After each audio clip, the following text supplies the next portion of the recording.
Welcome back to another Khan Academy / Desmos Master Classic. We've been working in the sequence unit. The previous video that I posted covered using the arithmetic sequence formulas, and today we're going to begin constructing, and specifically we're going to begin constructing or learning about recursive formulas for arithmetic sequences. So a couple things that we need to note. First, I'm going to go ahead and split screen.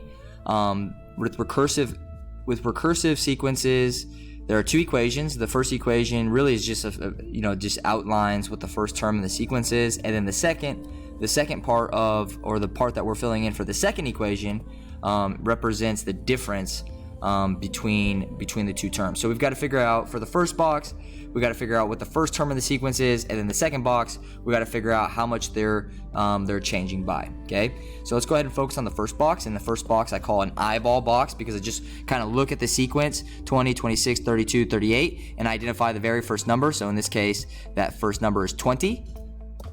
And now I've got to figure out the second box with the difference between the change, or what the change is between the terms.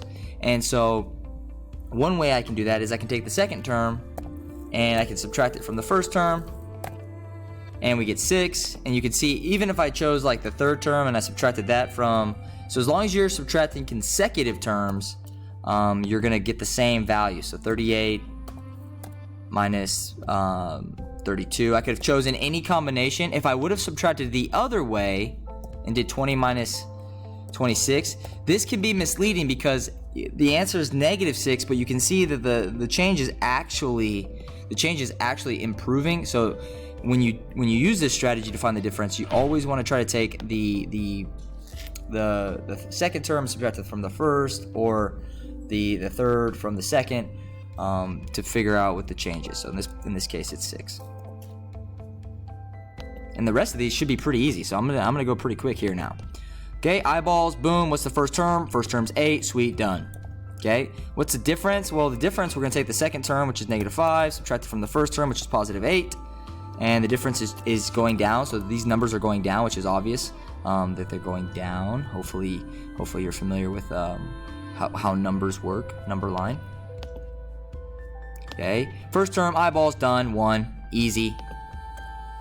Okay, to find the difference, I'm going to take 15, or this time I'm going to take 43, and I'm going to subtract it from, now I can't take 43 and subtract it from 15 because they're not consecutive terms, right? So that might be a common mistake that kids make. If I'm using 43, I'm going to subtract it from the previous term, which would be 29. I get a difference of 14. Boom, done. Dang, this is going to be like a 3-minute, 30-second video. Probably quicker than that. Okay, what's the first number? Done, 4. Cool, sweet. Zoom out, boom, punch it in, move on. And this time I'm going to take 40, and since I chose 40, I'm going to subtract it from 22. Difference there is 18. And completed. Okay, so this is how you learn, or this is how recursive formulas and arithmetic sequences work. Good luck.